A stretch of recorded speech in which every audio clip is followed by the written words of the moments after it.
Classes शुरू है।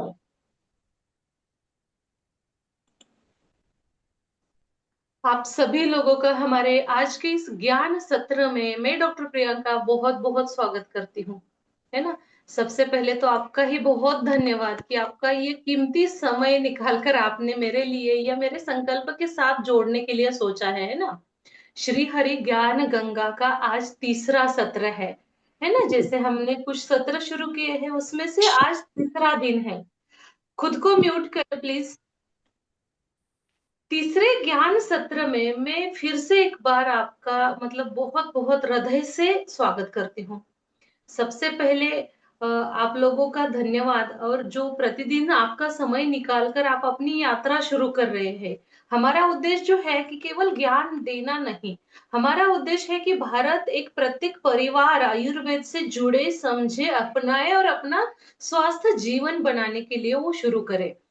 तो इसका मकसद सामने रखते हुए मैंने ये सेशन शुरू किए हैं, है ना। कल वाला जो सेशन हमारा था, तो हमने उसमें जाना कि आयुर्वेद क्या है।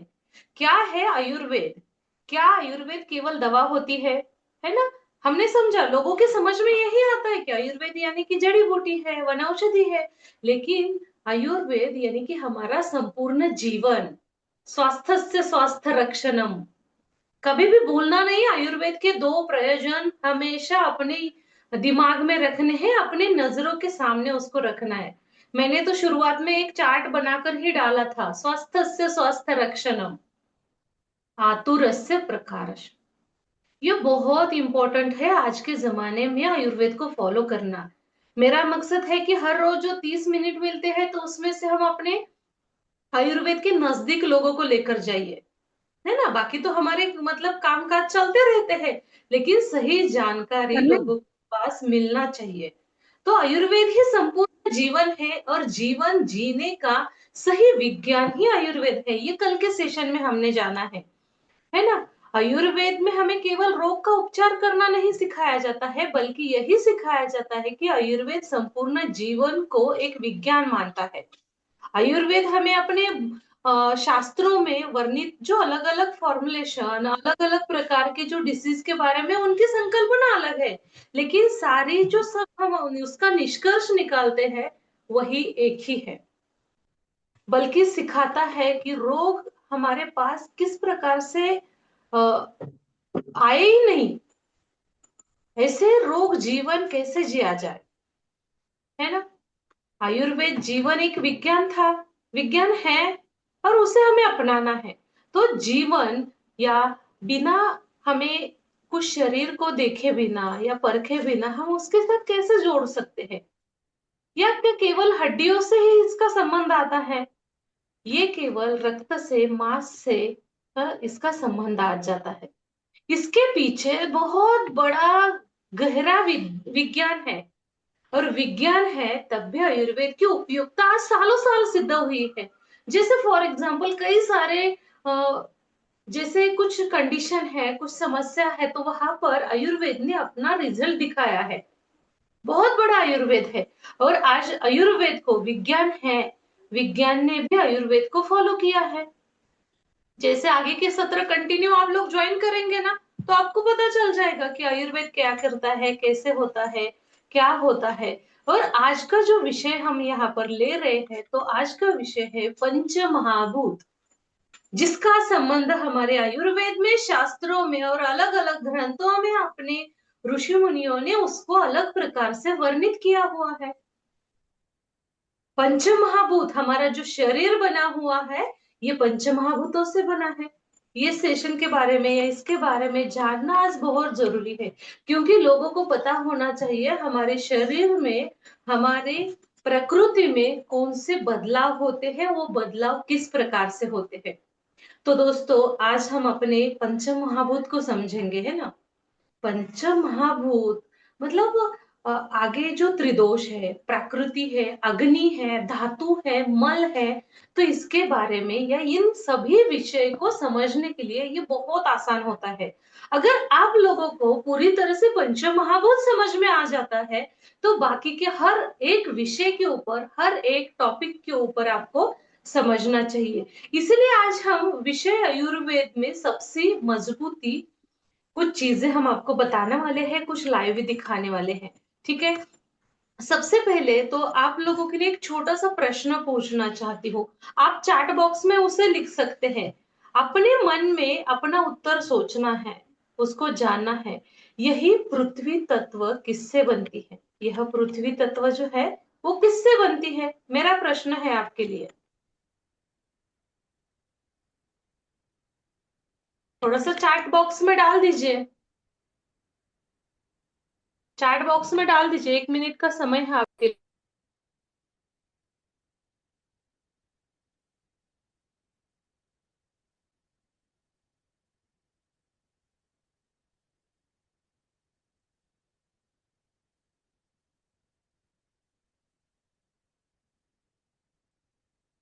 क्या डाला है? नहीं डाला?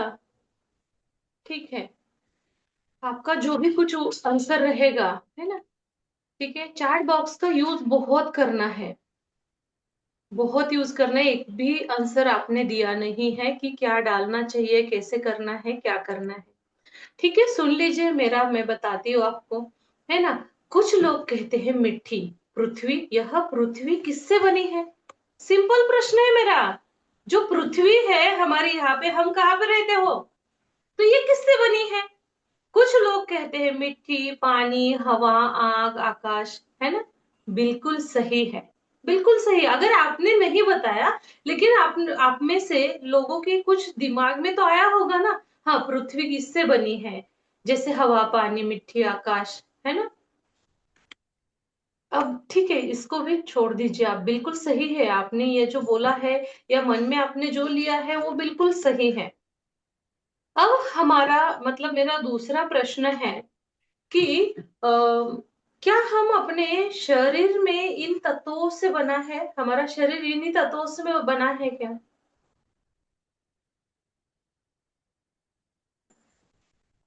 ठीक है, देखो, मतलब यही से ही आयुर्वेद की शुरुआत होती है, यही से आयुर्वेद को जानना चाहिए।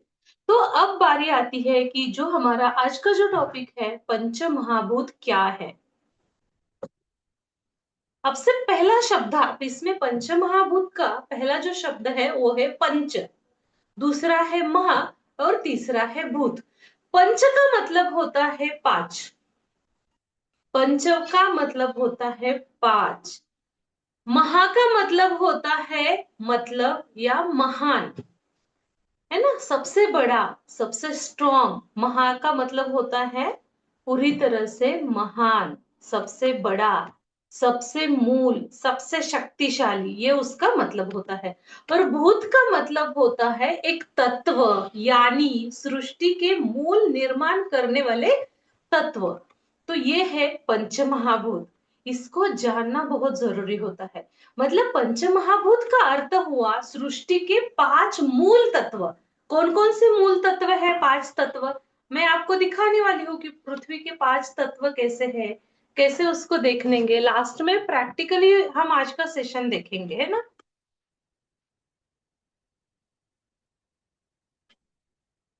सृष्टि के पांच जो मूल तत्व है ना? आप बता सकते हैं वो कौन से मूल तत्व है? फॉर एग्जाम्पल, एक समझिए, यदि मैं किसी इंजीनियर से पूछूं कि घर किससे बनता है, क्या है, घर किससे बनता है, तो वो क्या कहेगा? ईंट है, सीमेंट है, रेती है, लोहा है, पानी है। इन्हीं पांच चीजों के बिना घर नहीं बन सकता है। वैसे ही ईश्वर ने जब हमारी यही सृष्टि बनाई ना, तो इन्हीं पांच तत्वों से बनाई है ना? जो लोग पंचगव्य के स्टूडेंट है, जिन्होंने क्लास ज्वाइन किया है, उनको पता है कि पंचमहाभूत क्या है और पंचमहाभूतों का सिद्धांत क्या है। ईश्वर ने जब ये सृष्टि की निर्माण की, सृष्टि की निर्माण की किसने की है, बताइए जरा। आदि माया जी, अल्पा जी, अल्पा जी ने की क्या? सृष्टि की निर्माती किसने की है? काजल जी ने की, शायद कांता जी ने की होगी। कांता जी बहुत दिनों से गायब है, आज आई है नहीं, यहाँ। मैम ब्रह्मा जी ने। हाँ, ईश्वर ने की है, अभी तो मैंने बताया था। ईश्वर ने की है, बहुत बढ़िया। रेणु जी का ज्ञान तो बहुत बड़ा है ना। इन्हीं 5 तत्वों से मिलाकर आगे हम देखेंगे, वो तत्व भी देखेंगे कि कौन से तत्व है और कौन से तत्वों से हमारी ये सृष्टि बनी है। जो लोग पंचमहाभूतों के बारे में अच्छे से जान पाते हैं, उनको आयुर्वेद हो गया या जीवन जीने की जो कला है, जीवन जीने का जो मकसद है ना, वही समझ में आ जाता है। कौन से है वह 5 तत्व, आप बताइए जरा, कौन से तत्व है जिससे हमारा ब्रह्मांड बना है, हमारी पृथ्वी बनी है। पृथ्वी है, जल, अग्नि, वायु, आकाश। पृथ्वी, जल, अग्नि, वायु, आकाश से ही हमारा ये पूरा ब्रह्मांड बना है, सृष्टि बनी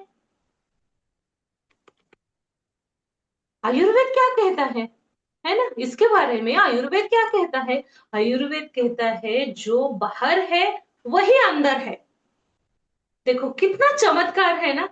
हर एक हर एक बात इंपॉर्टेंट होती है, हर एक बात।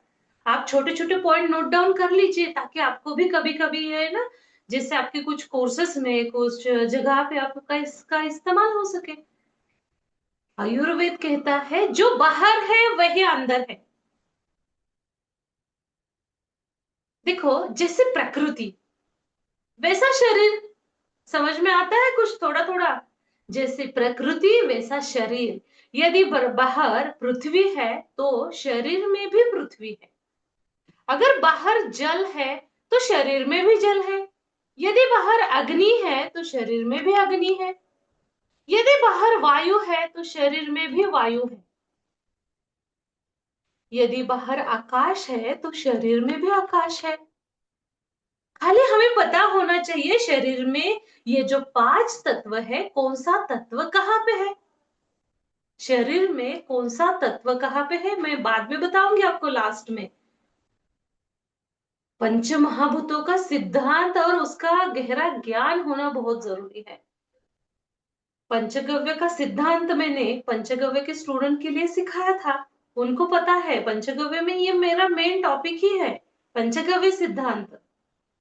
अगर आप पंचगव्य सिद्धांत को नहीं जानते, पंचमहाभूतों को नहीं जानेंगे, समझेंगे, तो बाकी सारी चीजें जो आप कर रहे हो ना, बिल्कुल बेकार है। इसका अर्थ क्या है? हम प्रकृति से अलग नहीं है। हम क्या है? प्रकृति से बिल्कुल भी अलग नहीं है। हम स्वयं वही, हम खुद एक प्रकृति है। हमारा शरीर प्रकृति की एक छोटा रूप है, प्रकृति का एक छोटा रूप हमारा शरीर है। और यही कारण है, यही सही कारण भी है। जब देखो, एक एग्जाम्पल आप समझ लीजिए, जब बारिश का मौसम होता है या जब मौसम बदलता है, तो हमारा शरीर भी ऑटोमेटिकली बदलता है। बारिश आती है तो शरीर बदलता है, गर्मी आती है तो शरीर बदलता है, सर्दी आती है तो शरीर बदलता है। क्यों? क्यों? सब लोग शांत, क्योंकि हमारा शरीर ही उन्हीं 5 तत्वों से बना है रेणु जी, है ना। क्योंकि हमारा शरीर भी उन्हीं 5 तत्वों से बना हुआ है। और यही 5 तत्व में से शास्त्र क्या कहता है, इन 5 तत्वों को शरीर में शास्त्र क्या कहता है? आयुर्वेद में कहा गया है कि शरीर पूरे पंच महाभूतों से निर्मित है, और प्रत्येक धातु, प्रत्येक अंग तथा प्रत्येक क्रिया, इन तत्वों का अलग अलग अनुपात होता है। यही कारण है कि हर व्यक्ति की प्रकृति अपनी आवश्यकता के अनुसार एक दूसरे से भिन्न होती है। अब मैं आप लोगों से एक पूछना चाहती हूँ, यदि हमारे शरीर में पानी कम हो जाए तो क्या होगा? आप चैट बॉक्स में डाल दीजिए, अगर आपके शरीर में पानी कम हो जाएगा तो क्या होगा? यदि, क्या होगा? सोचिए।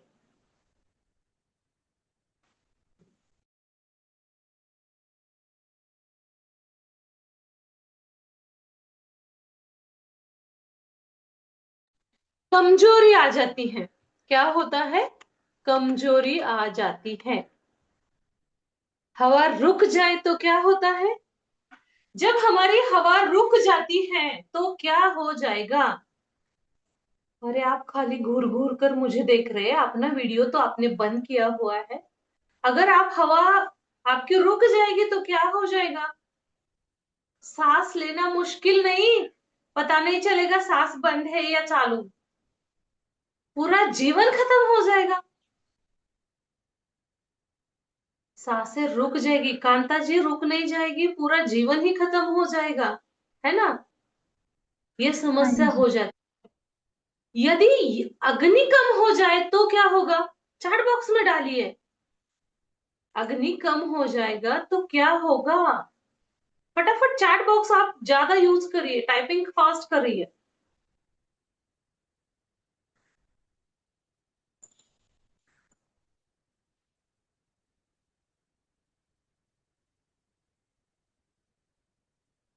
अपचन हो जाएगा, भोजन बिल्कुल भी नहीं पचेगा।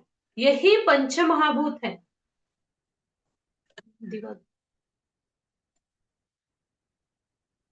यही पंच महाभूत है।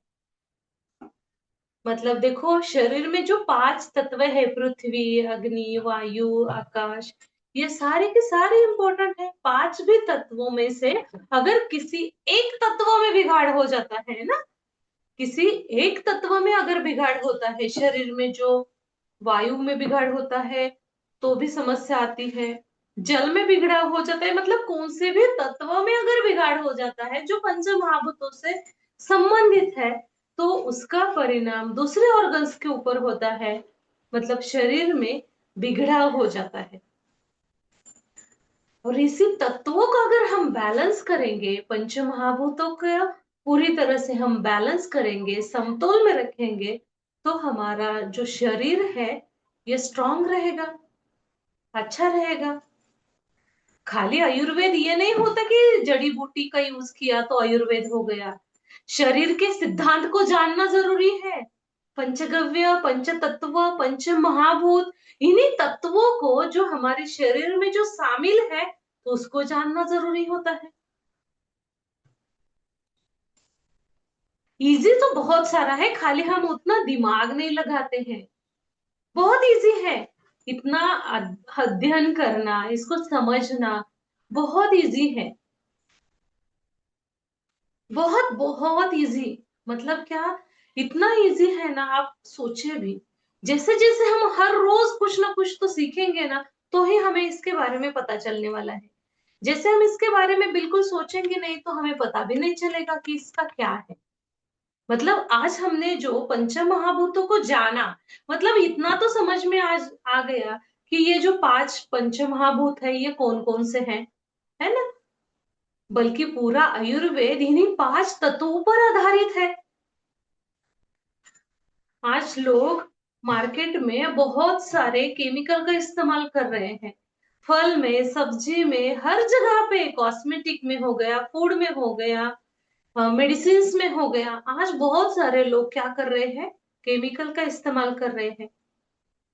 बल्कि पूरा आयुर्वेद अगर इन्हीं तत्वों से बना हुआ है, तो इन्हीं तत्वों से जुड़ी बहुत सारी संबंधित बातें हैं हमारे पास, चीजें हैं हमारे पास, हमारे प्रकृति में, हमारे आजू बाजू में, बल्कि हमारे घर में भी। किसमें यूज करना है, यूज करने के बारे में कभी सोचा है? इसको यूज करेंगे, देखेंगे नहीं, क्या करते हैं? डायरेक्टली मार्केट में जाते हैं, दवाइयां खाते हैं। मतलब हम लोग क्या कर रहे हैं? जैसे लोगों को पैसा दे रहे हैं और अपने पास बीमारी लेकर आ रहे हैं। और प्रकृति क्या कहती है? आइए मेरे पास, मेरे पास ये अवेलेबल है, आप ले लीजिए, इसका यूज कर लीजिए। यही प्रकृति की देन हमारे लिए है। और हम उनको छोड़ रहे हैं, बिल्कुल छोड़ रहे हैं। हम उसको जरा भी सोचते नहीं है। अगर आपको अपना शरीर को बैलेंस करना है तो पंच तत्वों को आपको सीखना होगा, उसको जानना होगा। जैसे, मतलब बल्कि पूरा शरीर इन्हीं पांच तत्वों पर जब आधारित है, तो त्रिदोष धातु, मल, प्रकृति, मतलब ये सब चीजें यहां से निकालती हैं। अब हम इन्हीं एक एक तत्वों को समझेंगे, वो भी प्रैक्टिकली। एक एक तत्वों से क्या करेंगे, एक प्रैक्टिकली समझेंगे। पृथ्वी तत्व जो हमारा शरीर को स्थिरता और मजबूती प्रदान करता है ना? क्या करता है, हमारे शरीर को स्थिरता और मजबूती प्रदान करता है। तो कौन सी ऐसी चीज है कि उसमें पृथ्वी तत्व है, बताइए। हड्डी, दांत हाँ, और ये मेरे नाक। हाथ में क्या है, आपको दिखाई दे रहा है मेरे हाथ में? स्टोन। स्टोन, पत्थर है। एक छोटा सा पत्थर लिया है, थोड़ा सा गहराई से उसको देखिए, उसे देखिए। एक ये क्या है, कठोर है, स्थिर है, मजबूत है। मतलब जब हम यहां से उनको हिलाएंगे तो ही थोड़ी बहुत वो समझ में आ जाएगा, हिल जाएगा। जैसे हम इसको कुछ नहीं करेंगे तो वो जैसी ही है वैसी स्थिति में रहेगा, यानी कि स्थिर स्थिति में ये रहेगा। कैसा मैम है? मैम कोई भी सॉलिड चीज। कठिन। मैम आपको सुनाई दिया, कोई भी सॉलिड चीज। हाँ, कोई भी हम्म, स्थिर और मजबूत होती है। हमारे दांत, दांत कैसे होते हैं, मजबूत होते हैं। आयुर्वेद में यही गुण पृथ्वी तत्व में माने गए हैं। स्थिरता, मजबूती, आधार। हम शरीर में देखेंगे, अपने शरीर में पृथ्वी तत्व कहाँ पे है? रेणु जी बताइए जरा, आपने सीखा है इसको मैम पंचगव्य में, मुझे सिखा है आपको। जी, मांस, हाँ, दांत वेरी गुड। और हड्डियां। बोन्स। हाँ, बोन्स। bones में। बोन्स। हाँ, हड्डियां में नाखून है। त्वचा का एक स्थूल भाग पृथ्वी तत्व से संबंधित है। हड्डियां, दांत, मांसपेशियां, नाखून, ये पृथ्वी तत्व से संबंधित है। यदि पृथ्वी तत्व को संतुलित हो तो शरीर मजबूत रहता है। यदि इसमें संतुलन हो तो कमजोरी, दुबलापन या अस्थिरता जैसी समस्या हमें दिखाई देती है, वीकनेस आ जाता है। इसलिए पृथ्वी तत्व हमें सिखाता है जीवन में मजबूत आधार और स्थिरता आवश्यक है। आज बहुत सारे लोगों में चंचलता है। कुछ लोग है ना, देखने के लिए आते हैं कि मैम क्या लेने वाले हैं, कैसे लेने वाले हैं, क्या करने वाले हैं। आयुर्वेद में हमें बताया गया है पृथ्वी तत्व हमें क्या सिखाता है, क्या सीख मिलती है पृथ्वी तत्व से। जीवन में मजबूती का आधार और स्थिरता का प्रतीक माना गया है पृथ्वी तत्व, है ना? आगे जल तत्व, जल तत्व कहाँ पे है? ब्लड, खून में। खून में है। शरीर में खून अगर देखोगे पसीना तो खून मूत्र, में। खून पसीना मूत्र, सलाइवा, पानी। मेरे हाथ मैम में दिखाई दे रहा है आपको? मैम खून पसीना मूत्र सलाइवा, आंसू। हाँ, मेरे हाथ में जो एक पानी का खाली ग्लास था और मैंने उसमें पानी डाला है ना? देखा सभी लोगों ने? देखो सभी लोग, जब इस पानी को देखिए, पानी का स्वभाव है बहना, शीतलता, शीतलता देना, जीवन को सुंदर बनाए रखना। ये जल तत्व का प्रभाव है। हमारे शरीर का बड़ा भाग जल से ही बना है। रस, रक्त, लार, पसीना, आंसू, मतलब एक कोशिका और एक द्रव्य होते हैं, और उसको जोड़कर ये जल तत्व जुड़ा है। उससे संबंधित आता है हमारा जल तत्व। यदि शरीर में जल कम हो जाता है, शरीर में पानी की मात्रा कम हो जाती है, तो क्या होता है? थकान, प्यास और कमजोरी महसूस होती है। जल तत्व हमें क्या सिखाता है? जीवन में लचीलापन, शीतलता और संतुलन बनाए रखना, ये जल तत्व का काम है। तीसरा तत्व है अग्नि तत्व। एक दीपक या उसकी जो मतलब हमारे पास है, मेरे पास यहाँ पे मैंने दीपक लिया है ना? दिखाई दे रहा है मेरे हाथ में ये दीपक है। हाँ नहीं, कुछ तो बोलो। Yes. क्या डायग्नोस होता है इससे? ये खाली हमें प्रकाश नहीं देता बल्कि एक ऊर्जा का प्रतीक है ना? मेरे हाथ में जो दिया है, ये खाली हमें क्या करता है? प्रकाश नहीं देता है बल्कि एक ऊर्जा का प्रतीक है। आयुर्वेद में अग्नि तत्व का संबंध पाचन, भूख, ऊर्जा, शरीर के तापमान और परिवर्तन जो शक्ति होती है ना, उसके साथ जोड़ा जाता है। जैसे बिना आग का भोजन पचता है, वैसे भी जठराग्नि में भोजन शरीर को एक पोषण नहीं देता है। अग्नि तत्व हमें सिखाता है ऊर्जा, उत्साह, सही परिवर्तन जीवन के लिए आवश्यक है। ऊर्जा, उत्साह, सही परिवर्तन, ये हमारे लिए। मैम शुद्धता भी, जी शुद्धता भी, ये शुद्ध भी करता है। अग्नि हाँ, तत्व शुद्ध भी करता है। बिल्कुल बिल्कुल। और दूसरा चौथा तत्व जो है वायु। वायु के बिना तो देखो हमारा बिल्कुल मुश्किल है सारा कुछ जीवन, है ना? फॉर एग्जाम्पल है पंखे की हवा, है ना? या पंखा चलाते समय आप उसको थोड़ा सा देखिए, अपने यहाँ पे जो पंखा चल रहा है ना उसको देखिए, मेरे यहाँ पे नहीं चल रहा, आपके यहाँ पे चल रहा है तो देख लीजिए। अब इस पंखे से जो हवा आती है, या हवा को आप महसूस कीजिए, जो पंखे से हवा आ रही है ना, उसको आप महसूस कीजिए।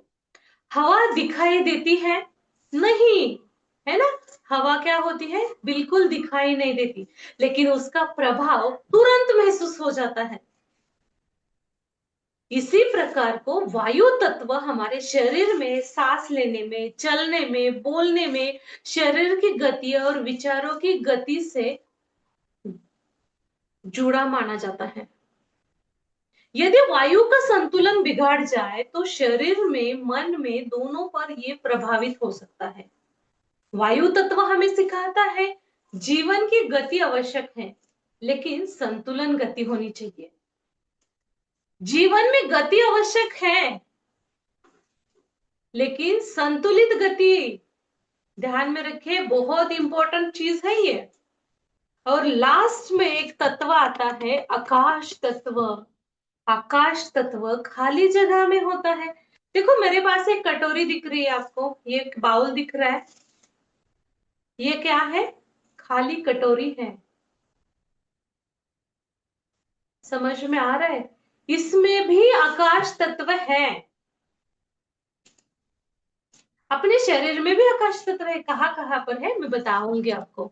जब ये आपने ये जो खाली कटोरी देखी है ना, इसमें सबसे महत्वपूर्ण क्या है? इसमें सबसे महत्वपूर्ण क्या है बताइए जरा। रेणु जी आप शांत बैठिए, बाकी लोग बताइए।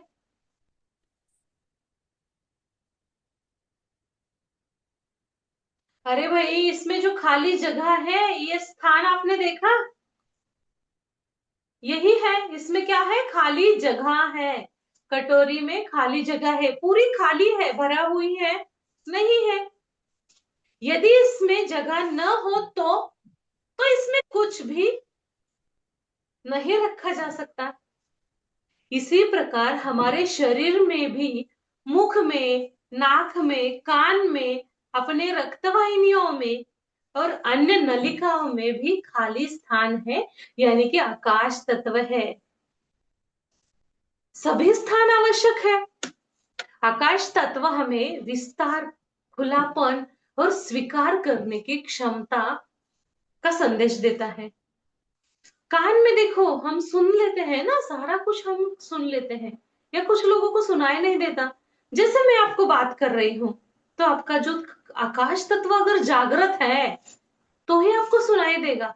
यहां से मैंने कितनी भी बार बोला ये कर लीजिए, वो कर लीजिए, अगर आकाश तत्व जागृत नहीं है, आकाश तत्व में कमजोरी है, तो आपको सुनाई नहीं देगा। मतलब आकाश तत्व में हम पूरी तरह से खुलापन, स्वीकार करने की क्षमता का संदेश देता है। और आकाश तत्व हमें सिखाता है जीवन केवल भरना नहीं है। जीवन क्या है? बल्कि जगह देना भी आवश्यक है। जगह देना भी आवश्यक है, यही सिखाता है आकाश तत्व। 5 तत्वों का जो निष्कर्ष है ना, तो ये हमें समझ में आना चाहिए।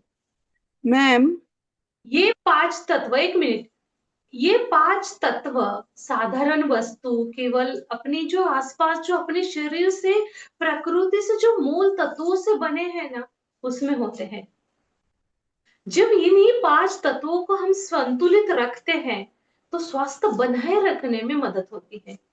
आयुर्वेद का उद्देश्य इसी संतुलन को समझना और बनाए रखने में काम करता है। इसलिए तो मैंने आज ये लाइव डेमो वगैरह दिखाया आपको, ताकि आपको पूरी तरह से क्लियर हो सके, है ना। ठीक है, तो आज का सत्र हमारा समाप्त हो गया है। कल मिलते हैं हमारे अगले सत्र में, है ना। ठीक है, क्या रेणु जी क्या बात कर रहे थे? नहीं मैम, मैं ये पूछ रही थी, जैसे हमारे शरीर में जो पृथ्वी तत्व हैं, दो या अनेक पृथ्वी तत्वों के बीच की जो खाली जगह होती है वो आकाश तत्व, हम्म। सही है क्या? हाँ, सही है, बिल्कुल सही है। खाली जगह में ही आकाश तत्व होता है ना। जो कि पृथ्वी तत्वों से घिरी हुई होती है, मतलब वो एक डिफाइंड जगह होती है। हाँ हाँ हाँ हाँ, बिल्कुल सही, बिल्कुल सही। और पंचमहाभूत, मैंने पंचगव्य का जो अपना कोर्स है, उसमें मैंने पंचमहाभूत सिद्धांत तो दिया है। हर एक सिद्धांत को डीप में दिया हुआ है। खाली आपको यहाँ पे इतना ही समझना चाहिए, जो हमारा जो पंचमहाभूत है, उसको, मतलब हमारा जो शरीर है, तो उसको हमें बनाए रखना है। ठीक है, तो ये सेशन आज का इतना ही। टाइम पे ज्वाइन कर लीजिए, टाइम पे आपको सारी कुछ चीजें मिल जाएंगी। ठीक है, आज का सत्र हमने टाइम पे शुरू किया, टाइम पे खत्म हो गया। ओके, कुछ क्वेश्चंस है तो 1 मिनट में, 2 मिनट में पूछिए। मैडम केवल एक रिक्वेस्ट